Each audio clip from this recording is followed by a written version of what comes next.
kitabu cha Luka. Luka ni daktari, anawakilisha madaktari walioko hapa. Kama kuna daktari hapa ama tabibu yeyote, hata nesi, muuguzi, ama mtu wa duka la dawa, mfamasia, au mtaalamu wa mitishamba aliyeko hapa leo, ninazungumza habari za Luka ambaye ni tabibu mwaminifu, tabibu mpendwa.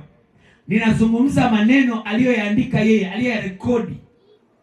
Huyu kijana alikuwa kijana ambaye alikuwa ni kijana mtumwa. Alitoka kwenye familia ya watu maskini. Kijana Luka hakutoka katika familia ya watu wenye uwezo na hakusomeshwa na wazazi wake. Huyu anawakilisha vijana ambao wametoka katika mazingira magumu, wamepitia changamoto, wamepitia maisha ambayo si ya kawaida. Huyu anawakilisha vijana ambao Bwana amewanyanyua kutoka chini sana akawapandisha juu. Haleluya! Luka anawatia moyo vijana walioko hapa, hata kama familia yenu maisha ni magumu kiasi gani, mnaweza kufanikiwa. Luka alikuwa ni mtumwa aliyeuzwa ama aliyekulia katika familia ya mtu mmoja anaitwa Theofilo. Theofilo alikuwa ni mtu mwenye uwezo, mtu tajiri ambaye ndani katika familia yake alikuwa na watumwa wanamtumikia, wanafanya kazi. Alipotazama mtoto huyu ambaye alizaliwa katika mazingira magumu, alipotazama mtoto huyu ambaye alikuwa ni mtumwa katika nyumba yake, akampenda. Hili inanitia moyo ya kwamba hata kama unafanya kazi ya utumwa, hata kama unatumikia watu wasiojali, hata kama unatumika mazingira ambayo huyapendi, simama imara, fanya kwa uaminifu, Bwana atakujia.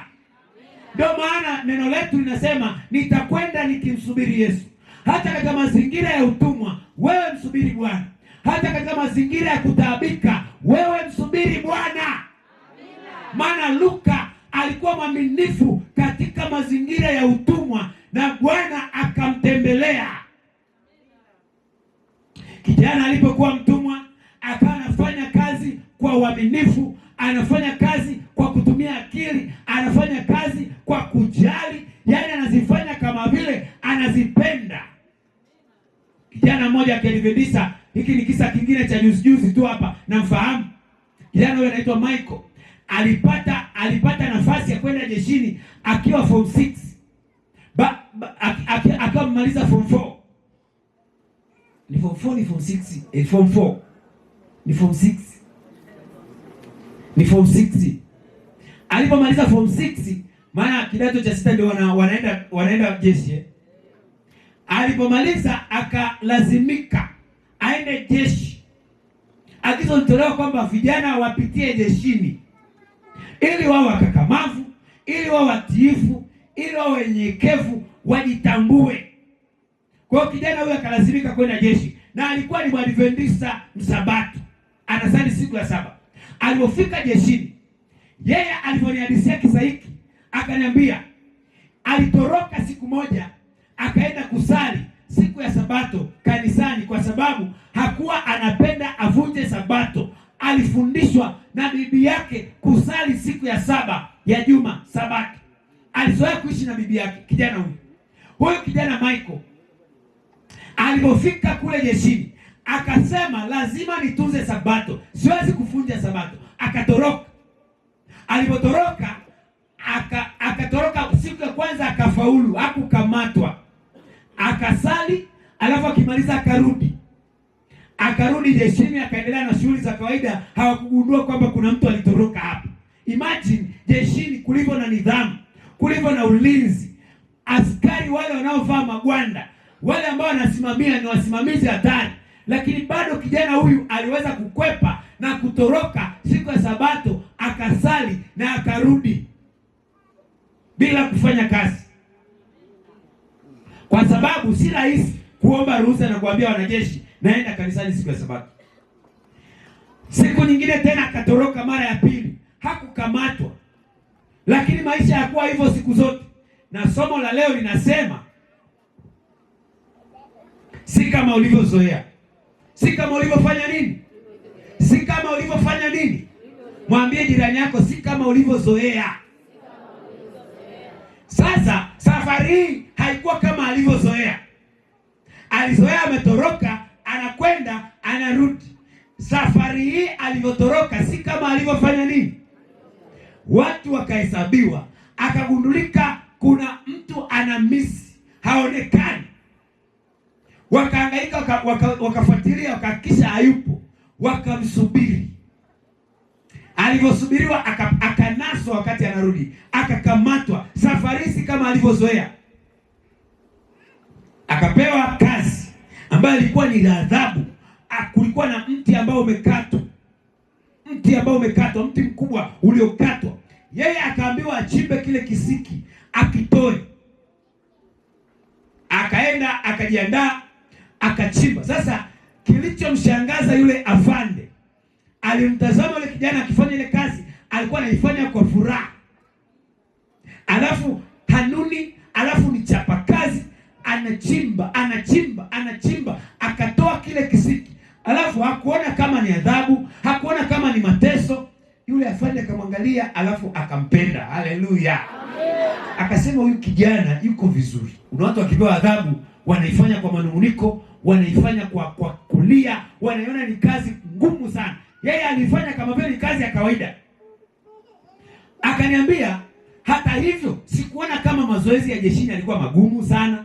Sikuona kama adhabu ile ilikuwa ngumu sana, na nilifanya kwa furaha, kwa sababu nimeona kwamba sio jambo kubwa la kunitisha wakati nimepata nafasi ya kwenda kanisani.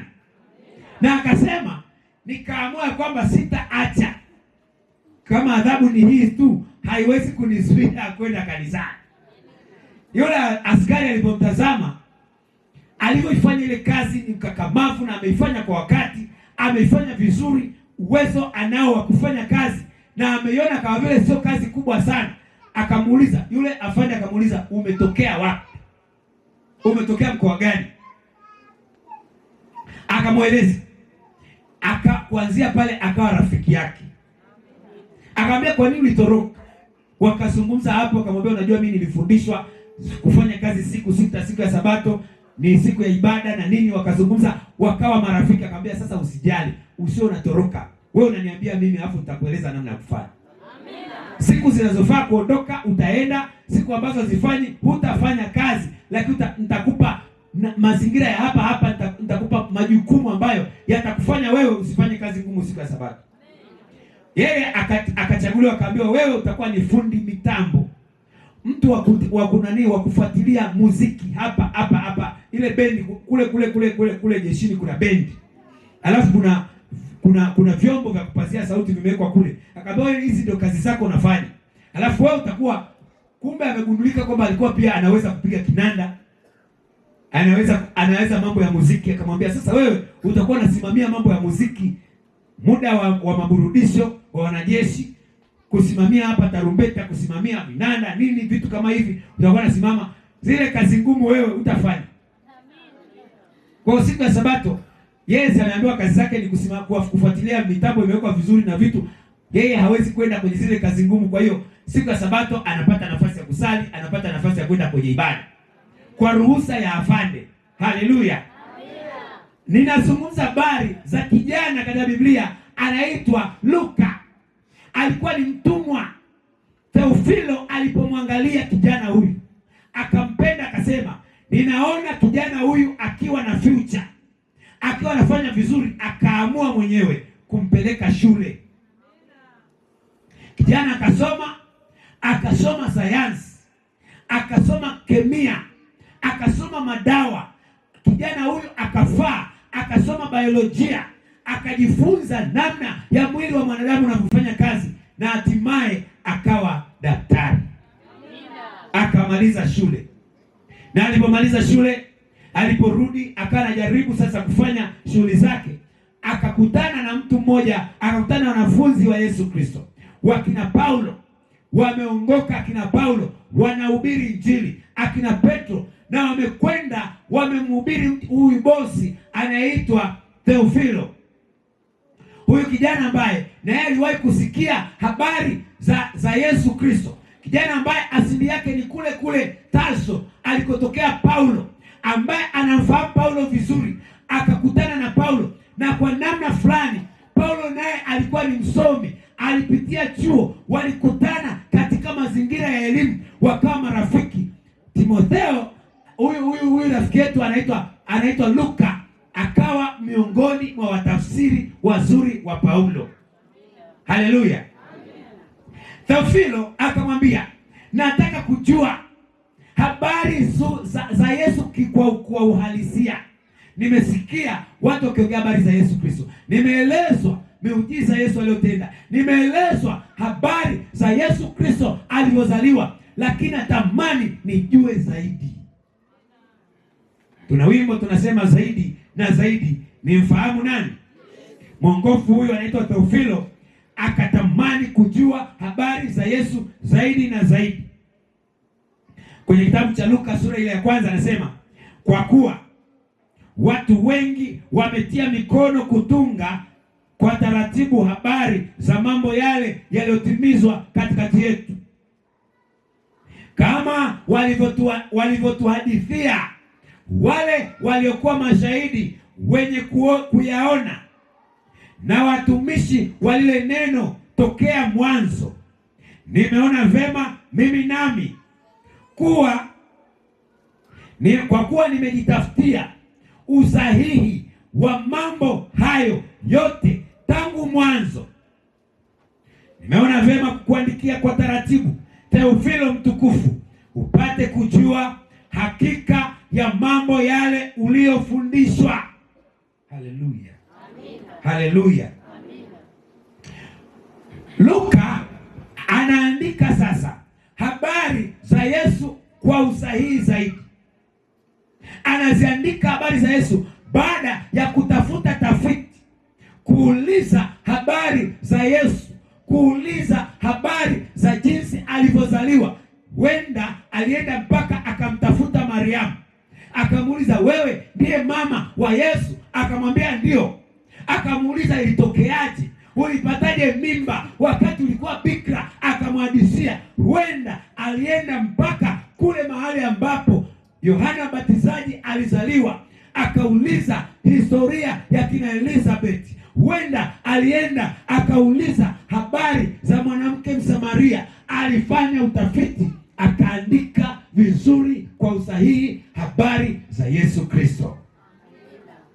Leo anatuletea fungu linalosema hivi. Luka anatuambia, Yesu akawaambia wanafunzi wake katika kitabu kile cha Luka sura 22, fungu la ngapi ambalo ni fungu letu kuu limesomwa pale? Fungu la ngapi? 28. Luka sura 21 fungu la 28. Luka anatuandikia maneno ambayo Yesu mwenyewe alisema. Akasema, basi mambo hayo yaanzapo kutokea, fanyeni nini watu wa Mungu? Fanyeni nini watu wa Mungu? Changamkeni. Watu wa Mungu, changamkeni. Halafu mkainue vichwa vyenu wapi? Kwa sababu ukombozi wetu umefanya nini? Umekaribia. Nitaeleza kisa kifupi sana alichokieleza Luka, na kimeandikwa katika Luka sura ya 5. Habari alizoandika Luka baada ya kuchunguza vizuri kisa cha Yesu Kristo na wanafunzi wake. Aliandika maneno haya katika Luka 5 kuanzia fungu la kwanza, nitasoma mpaka fungu la 8. Hapo taishia hapo kwa leo. Anasema, ikawa makutano walipomsonga wakisikiliza neno la Mungu. Hawa makutano walimsonga Yesu kwa dhumuni moja tu, la kusikiliza maneno ya nani? Ya Mungu.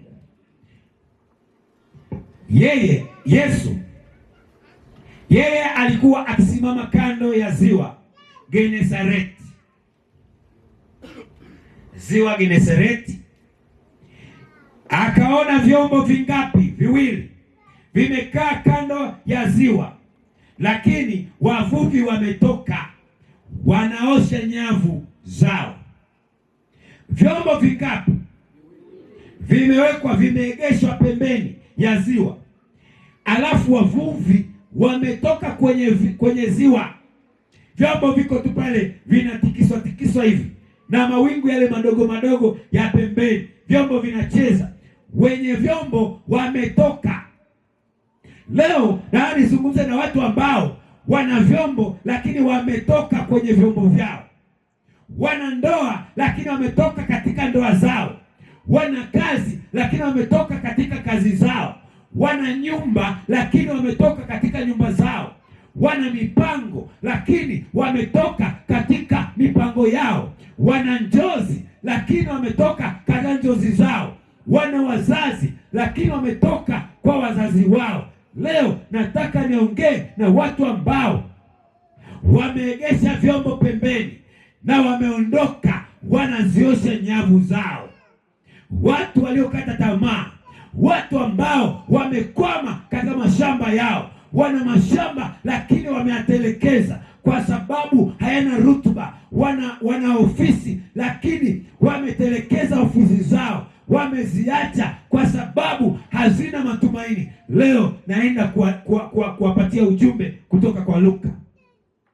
Wakati wamekaa wameziacha nyavu zao, wanaziosha nyavu zao, anasema akaingia katika chombo kimojawapo ndicho chake Simon, akamtaka akipeleke mbele kidogo ya pwani, mbele kidogo na pwani. Akaketi akafundisha makutano chomboni, angali chomboni. Yesu akaangalia chombo ambacho kimewekwa pembeni. Viko vyombo viwili lakini alichukua chombo kimojawapo. Hapa kulikuwa na kundi la watu wanaovua samaki. Petro alikuwa na chombo chake na marafiki zake ama na wenzake wakivua samaki, lakini pia alikuwepo baba mmoja anaitwa Zebedayo na vijana wake wawili, mmoja anaitwa Yakobo na mwingine anaitwa nani? Mpaka muitikie hapa. Mmoja anaitwa Yakobo na mwingine anaitwa nani?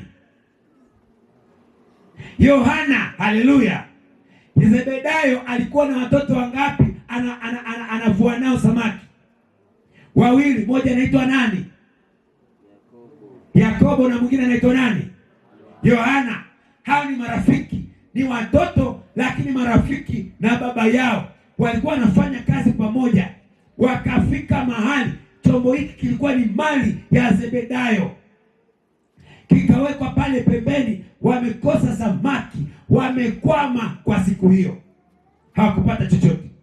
Wakati wameweka chombo chao pembeni, Petro naye alikuwa na chombo pale ameweka pembeni. Vilikuwa vyombo viwili na marafiki wakiwa wameungana pamoja, wanavua samaki. Wakaweka vyombo vyao pembeni, hawana samaki, wanaosha nyavu zao wakaziweke. Siku hiyo iishe, hawakupata kitu. Sasa hata Yesu alipokuwa amefika pale, akamwomba Simon chombo chake ambaye ni Petro, akamwomba, naomba chombo chako, akakichukua. Halafu ule mkutano wenye hamu ya kusikiliza maneno ya Bwana ukakaa pale, wakawa wanamsikiliza pale pwani pembeni ya ziwa Genezareti. Yesu amekaa kwenye ziwa, linapigwa na kwenye kile chombo kinapigwa na mawimbi. Amekaa mbali kidogo na wale watu, anazungumza, anafundisha habari za ufalme wa Mungu, anaelezea makutano. Na kisha alipomaliza fungu lile la 4, hata alipokwisha kunena, akamwambia Simon, tweka mpaka kilindini, mkashushe nyavu zenu, mvue nini? Samaki. Simoni akajibu akamwambia, Bwana mkubwa, tumefanya kazi ya kuchosha usiku kucha tusipate kitu, lakini haleluya, haleluya, tumefanya kazi ya kutosha usiku mzima tusipate nini, lakini kwa neno lako nitazishusha nyavu. Yaani ongea mambo yako yote unayotaka. matatizo yako yote, shida zako zote, kukwama na historia ya kukwama. Lakini usiishie hapo, weka neno lakini, alafu kisha weka neno lakini, kwa neno lako nitazishusha nyavu. Petro alieleza kukata tamaa kwake. Petro alieleza kushindwa kwake. Petro alieleza matatizo, historia ya matatizo ya kwao. Petro alieleza mikosi na balaa vilivyompata. Hakuishia hapo, akaweka lakini, kwa neno lako nitazivusha nyavu. Yawezekana mwaka mzima, tangu mwaka jana kwenye makambi, umepitia changamoto. Wenzako wamekuja na shuhuda katika makambi haya, kwa jinsi ambavyo wameona wema wa Bwana katika maisha yao. Wamekuja na shuhuda, wakija na sadaka, wanakuja kwa furaha, wana sadaka ya kambi nono ya kushangilia, kwa sababu Bwana ametenda miujiza katika maisha yao. Lakini wewe unakuja ukiwa na historia ya matatizo. Unakuja katika kambi hili ukiwa na historia ya kulazwa hospitalini miezi 6 na hakuna hata kiongozi wa kanisa aliyekutembelea. Unakuja katika kambi hili ukiwa na historia ya kupeleka mbegu shambani alafu ukavuna 0. Unakuja katika kambi hili kwa historia ya kupeleka fedha kama mtaji katika biashara na kupata hasara. Unakuja katika kambi hili ukiwa na historia ya madeni, umekopa na unadaiwa kila mahali, una wasiwasi, una mashaka na kutia moyo. Weka neno lakini, kwa neno lako Bwana nitazishusha nyavu. Wako watu katika kambi hili wana shuhuda, kwa sababu katika familia zao wamepata watoto. Amezaliwa mtoto, ukiangalia mwaka jana mpaka mwaka huu, kuna watu leo wako hapa na shuhuda, wananyonyesha. Haleluya! Bwana ametenda jambo katika familia yake. Kuna watu wamekuja hapa, mwaka jana alikuwa single, leo yuko na mume wake, yuko na mke wake, na wamependeza, wamekaa katika kambi hili. Haleluya! Lakini inawezekana wewe umepitia majanga, badala ya kusonga mbele umerudi nyuma na kutia moyo. Weka neno lakini, halafu weke neno la Bwana. Hata kama umeishia kuumwa tu, familia yako ni familia imekamatwa na maradhi asubuhi mpaka jioni, mwanzo wa mwaka mpaka mwisho, huna jambo unalotazama na kuona ya kwamba unaweza kujivunia. Kumekuwa na fujo kwenye familia yako, watoto wanagombana, watoto waliozaliwa tumbo moja, baba mmoja, mama mmoja, hawapendani, ni vita, wanaoneana wivu, wengine wameshindana mpaka wameshikiana mapanga. Na kutia moyo katika kambi hili, weka neno lakini, alafu usikilize neno la Bwana. Bwana ana uwezo wa kubadilisha yote ambayo yamekupata na kukupa mwanzo mpya. Basi walipofanya hivyo, walipata samaki wengi mno, nyavu zao zikaanza kukatika. Haleluya! Maisha yamebadilika, si kama ulivyozoea. Haleluya! Si kama ulivyofanya nini? Petro alikuwa ni mzoefu wa maji, na akimwangalia Yesu hivi, anamwona Yesu kama vile Yesu sio mzoefu wa kuvua samaki. Hajasomea uvuvi, hana taaluma ya uvuvi. Hata siku moja hawajawahi kusikia Yesu alienda baharini, alienda mtoni, alienda ziwani kuvua samaki. Ni Petro na Yohana na Yakobo na Zebedayo ambao walikuwa ni wazoefu wa kuvua samaki. Nazungumza hivi nikijua kwamba mimi sio mzoefu wa maisha yako, sio mzoefu wa kazi unayoifanya, mimi sio mzoefu wa familia yako, mimi sio mzoefu wa changamoto unazopitia, lakini kuna neno la Mungu hapa ambalo linaweza kubadilisha historia ya maisha yako.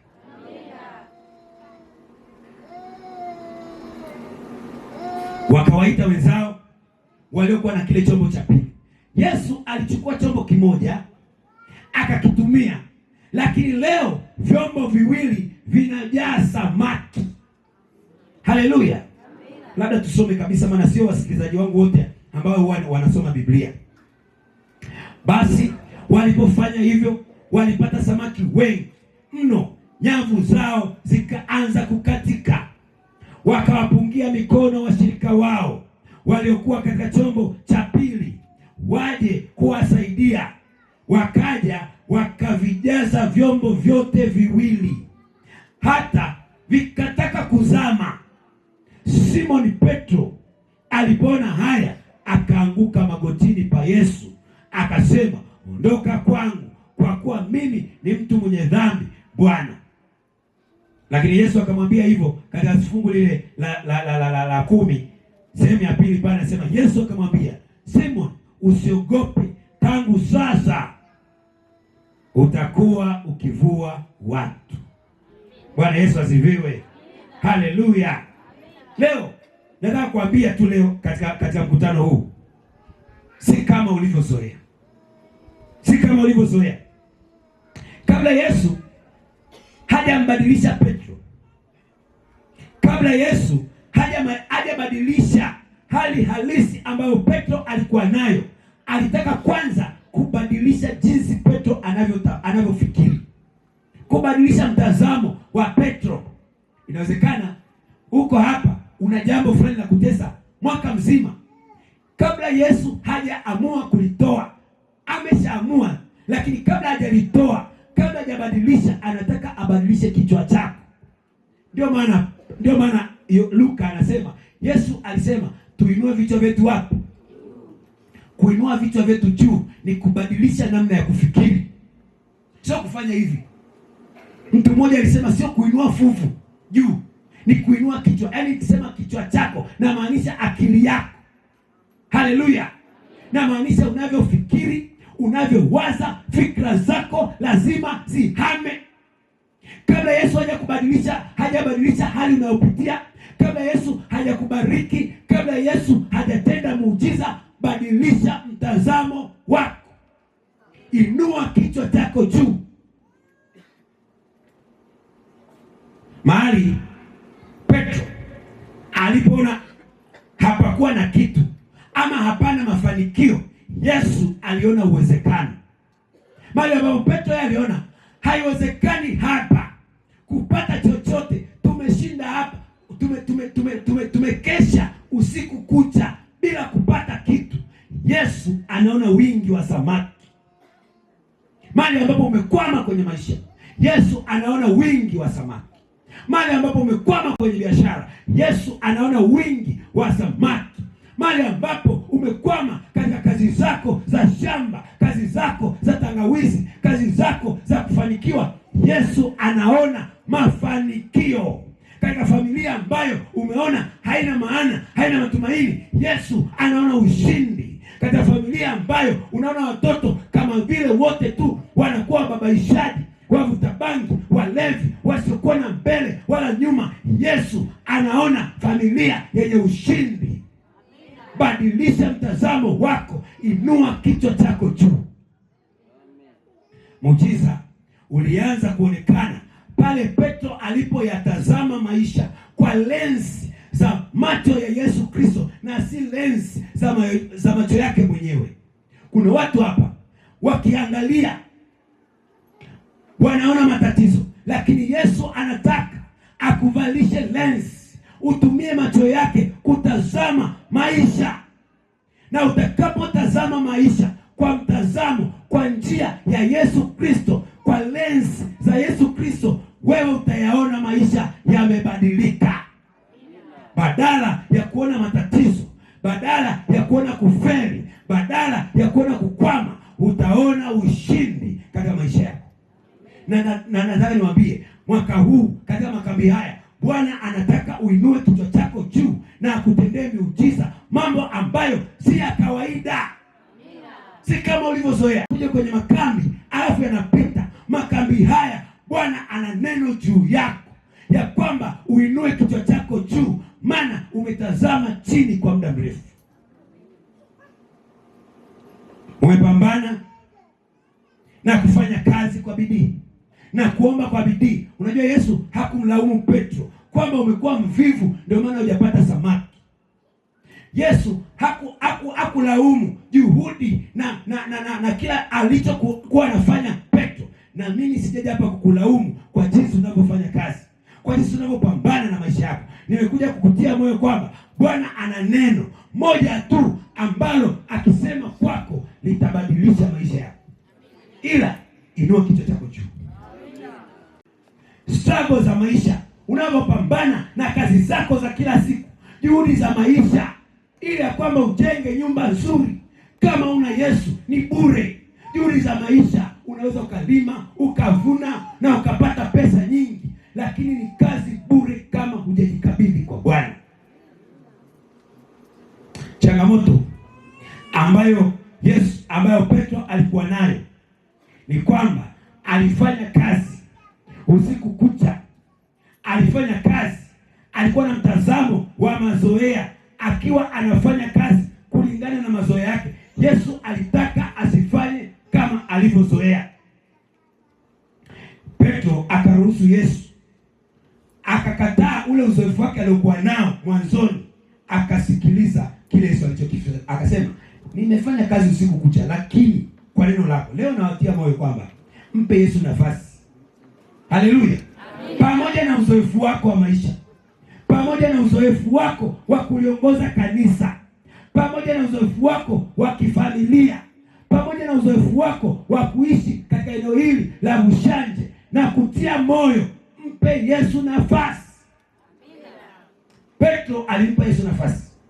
Akasema, pamoja na yote yaliyonikuta, pamoja na historia yangu, pamoja na uhalisia wa maisha, chombo chako kilichotupa. Haleluya. Mpatie Yesu chombo chako ambacho hakina kitu. Maisha yako ni bure. Maisha yako hayana chochote. Hata kama una pesa, maisha yako ni bure. Hata kama una magari, maisha yako ni bure. Hata kama una nyumba nzuri, maisha yako ni bure. Hata kama una mke mzuri, maisha yako ni bure. Hata kama una mume mzuri, maisha yako ni tupu. Mpatie Yesu chombo chako ambacho ni tupu. Jambo la tatu, itii sauti ya Mungu. Kwa neno lako nitazishusha nyavu. Utakaposikia sauti ya Bwana, utakapolisikia neno la Mungu, utakaposikiliza maelekezo ya Bwana yanayotuambia tuinue vichwa vyetu juu, mambo yatabadilika. Watu watakutazama, walikuzoea, walikuweka alama, walikupatia jina, walikuwekea mazoea, watakuona wewe sio yule wa jana na juzi. Bwana Yesu asifiwe. Haleluya. Yaani kama walikuwa wanakupuuza, wanakuangalia na familia yako wanakupuuza, watakuona wewe si kama walivyozoea. Na jambo la mwisho kabisa, narudia neno hili nikisema, usitende kwa mazoea. Waingereza walisema experience is always the best teacher. Lakini leo mimi nasema mazoea sio mwalimu wa siku zote.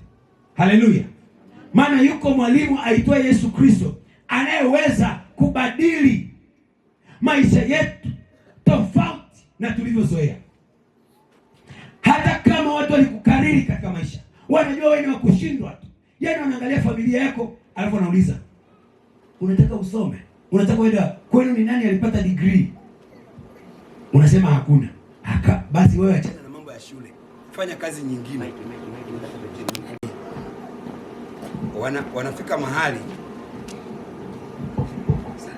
Wanafika mahali wanakutabiri eti kwa sababu ya uzoefu wa familia yenu, eti kwa sababu ya ukoo wenu, kwa sababu ya mazingira ulikotokea, kwa sababu ya kijiji chenu, eti kwamba kwenye kijiji chenu alishaye kutokea mbunge, kwenye familia yenu ameshaye kutoka msomi, kwenye familia yenu alishaye kutokea tajiri, eti kwa sababu ya historia ya maisha yetu. Hapana. Yesu ana uwezo wa kufanya mambo tofauti na jinsi watu walivyozoea. Kwenye makambi haya Bwana atakutendea jambo tofauti na watu walivyokukariri. Bwana atakubadilishia maisha yako tofauti na ulivyozoea. Kama unatamani ukutane na Bwana katika maisha haya, ili ya kwamba historia yako na changamoto zako na mambo yako yote yageuzwe kwa neno moja, lakini kwa neno la Yesu mambo hayatakuwa kama tulivyozoea. Simama mahali ulipo.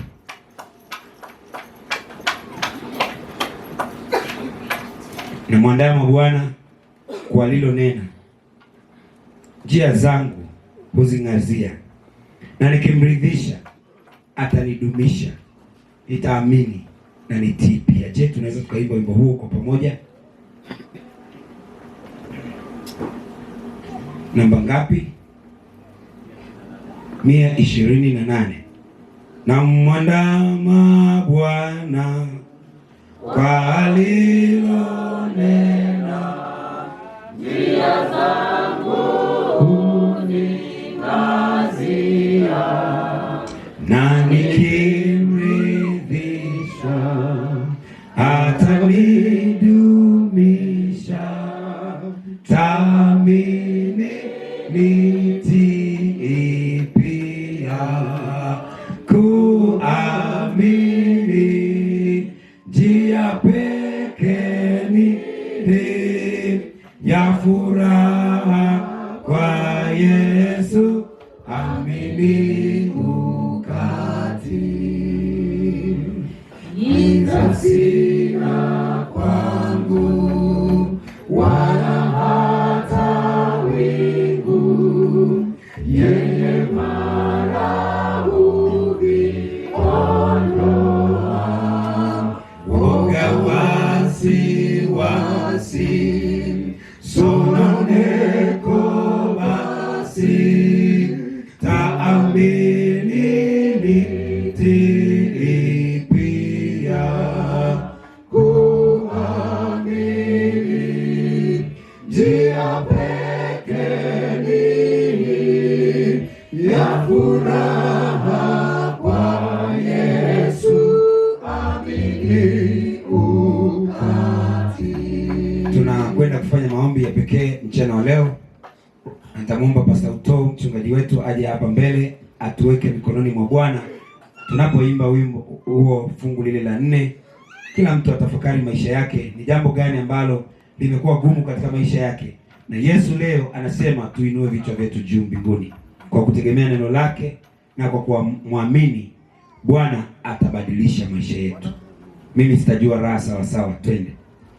Mimi sitajua raha sawa sawa, ila yote Yesu kutoa.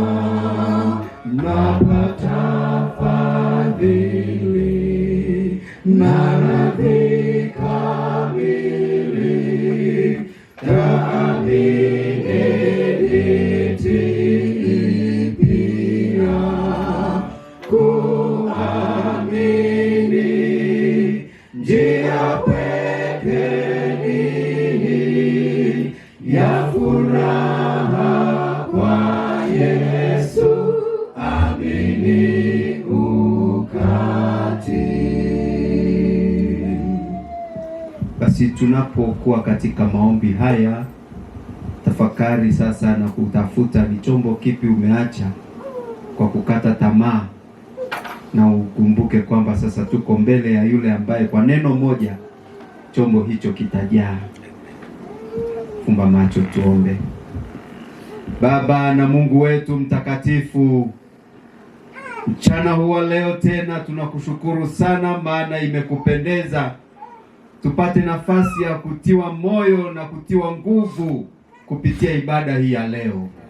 Tunakushukuru sana kwa mianzo hii ya kambi na hotuba hii ya pekee ambayo umepitia mtumishi wako, kwa namna ambavyo umetukumbusha kwamba tunapokuwa pamoja nawe hatuwezi kukata tamaa.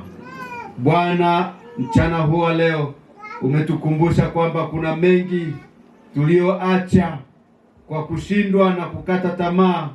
Kuna vingi tulivyoshindwa kuvitimiza katika maisha yetu. Kuna mahali tulipotaka kuwa lakini tumeshindwa kuwa pale, na kwa namna hiyo kuna mioyo iliyovunjika na kunyong'onyea.